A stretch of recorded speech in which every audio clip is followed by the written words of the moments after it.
Pemirsa Easy Stock, jumpa kita lagi. Saya Budi Setianto, kreator Easy Stock. Easy Stock akan membahas saham-saham yang direkomendasi hari ini.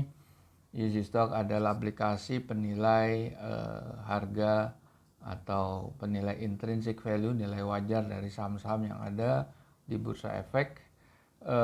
Dan ada 788 saham yang bisa Anda periksa atau pelajari nilai intrinsic value-nya dan perbandingannya dengan harga. Bisa diakses melalui Google Play Store, dan Easy Stock menggunakan rumus Benjamin Graham dengan bukunya Security Analysis. Beliau adalah gurunya Warren Buffett. Oke, kita lihat. Yes, close. Sendiri juga saat ini tampaknya terus diperdagangkan oleh para pelaku pasar, begitu masuk ke dalam active turnover juga, begitu GoTo dengan penguatan 0,66%. Anda sendiri melihatnya kira-kira seperti apa? Ya sebenarnya ini saham-saham teknologi masih kurang menarik ya, dikatakan dengan adanya kenaikan yield, lalu ya terpaksa kenaikan suku bunga The Fed, lalu terpaksa yieldnya naik, yield obligasi US itu terpaksa naik ya. Kita tahu ini bukan menjadi sentimen yang positif bagi saham-saham teknologi, karena saham-saham ini rata-rata masih merugi ya. Dengan masih merugi artinya growth-nya akan secara valuasi growth-nya. Oke, kita lihat ya, itu akan analis melihatnya seperti itu. Kita akses Google Play Store, Anda ketik Easy Stock, dapat logo ini, Anda pelajari, Anda download, Anda review, open seperti ini. Kalau kita lihat tadi apa yang mau dibahas, Bukalapak, MTK, GoTo, sama Digital Media Maxima. Digital Media Maxima itu kita lihat di sini. Digital Media Maxima apa ya? Itu kalau nggak salah DCEI deh, apa ya? Bukan Digital Media Maxima. Oke, kita lihat saham MTK tadi kan. Oke, kita lihat MTK. Nah, ini gimana bacanya? Closing price-nya itu 18.25. Kalau kita lihat ininya lah. Kita lihat apa chartnya. EMTK di sini. EMTK. Wow. TK chart. Turun tajam dari 3000-an sampai 1850.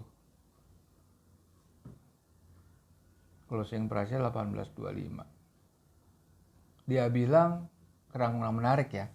Di sini nilai wajar daripada Easy Stock juga bilang kurang menarik. Bukan nggak, karena tidak menarik sama sekali.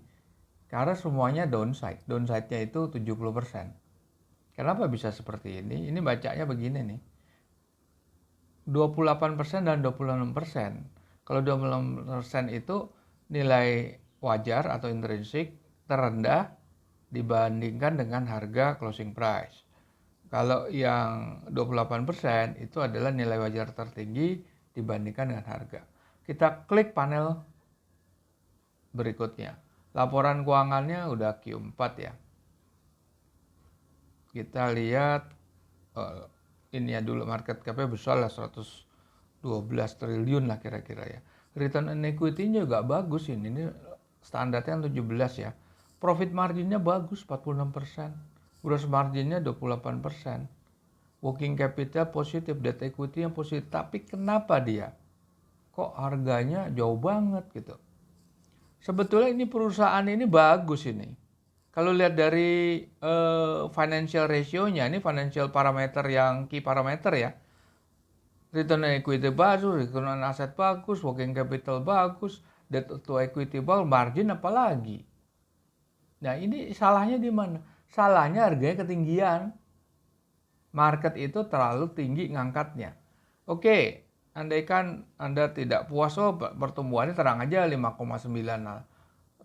Nah, Anda harus masuk ke fase premium, yaitu forecast simulator. Di premium itu ada forecast simulator, ada best stock selection, memilih saham, dan ada menghitung harga IPO atau true value IPO. Oke, forecast simulator. Saya mau pertumbuhannya 9%, karena tadi marginnya tinggi, atau 10% lah. 10%. Berapa? Kita lihat tetap belum mengangkat. Ini harga terlalu tinggi sekali ini. Saya mau rubah lagi misalnya ya. 15% sekalipun belum mengangkat, terlalu tinggi dia MTK. Oke, tadi lihat apa, Goto ya kalau nggak salah ya.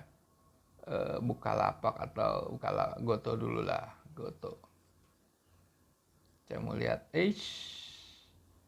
Goto.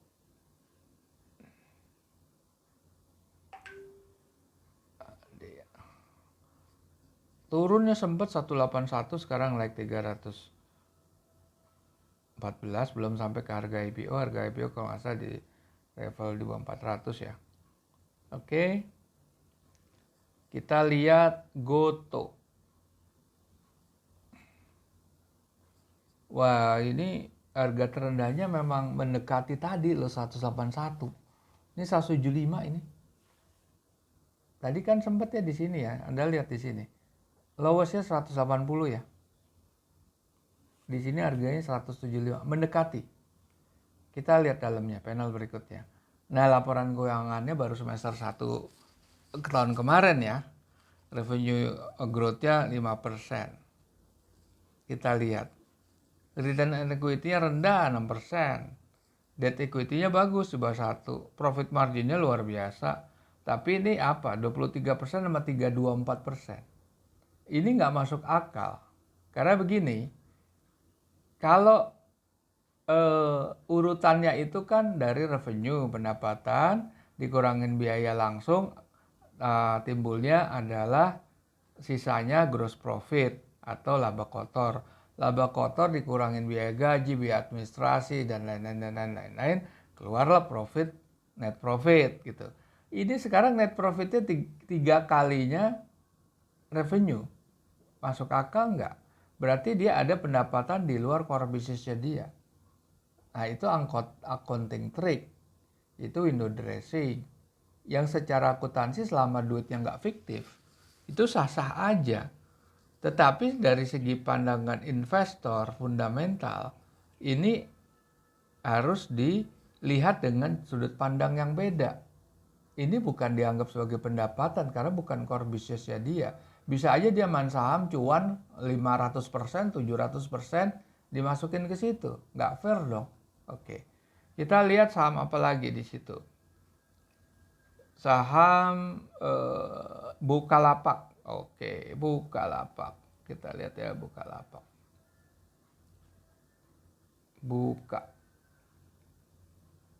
Oke. Ini masih mending nih, ada upside-nya 4%, 5%. Kecil sekali upside-nya. Nilai tertingginya cuma 295, 296 lah, 293. Ada upside-nya. Karena laporan keuangannya udah Q4, tadi baru Q1. Q2 tadi ya, semester 1. Nah, kita lihat rasio return on equity rugi karena dia masih net loss ya.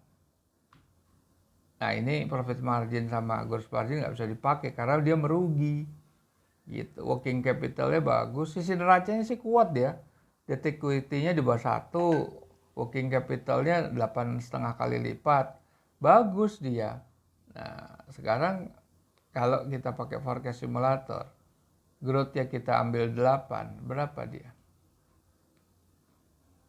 248 sama 250. Kenapa? Growth-nya dinaikin karena dia negatif profitnya. Jadi ini nggak bisa dipakai nih untuk dinaikin, malah dikurangin jadi 2%. 2% malah dia naik kan? Karena dia net loss. Jadi nggak bisa, ini rumus ya soalnya ya. Oke, kita lihat yang berikutnya adalah Digital Media Maxima. Ini saya lupa nih judulnya, saya mau lihat di Mirai Asset dulu. Digital Media Maxima, Digital Media Maxima nih apa nih? DMMX kali ya? DMMX. Nah, Digital Media Tama. Oke. Wow, dia masih menurun ya. Sekarang kita lihat di Easy Stock, DMMX.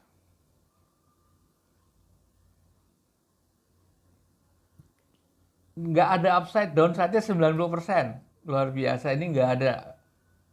Kita lihat insight ya, panel berikutnya. Laporan Q4 udah, growth-nya udah oke. Ini kita lihat ya, dia make money 240, iya kan? Net current asset-nya bisa nutup loh nih, lihat nih. Net current asset 776. Sedangkan utang jangka pendek atau jangka panjang kalau digabungin itu paling 150 miliar kan. Ketutup, ini luar biasa. Kita lihat, oh ini ya rasio-rasionya. Market cap-nya 15 triliun bagus. Return on equity di atas standar loh 25%. Profit marginnya juga bagus 21%. Nah, gross marginnya 5,8. Ini ada accounting trick di sini, ya kan? Return on asetnya juga. Nah, sekarang Anda nggak puas pakai forecast simulator. Buka angkanya 10%. 10. Wah, salah nih. 10%. Oke, tetap nggak ngangkat, terlalu tinggi. Ini harga udah terlalu tinggi diangkat gitu ya. Oke, kita udah membahas saham-saham. Oke, kita berjumpa lagi di lain waktu. Oke, sorry. Ya. Oke.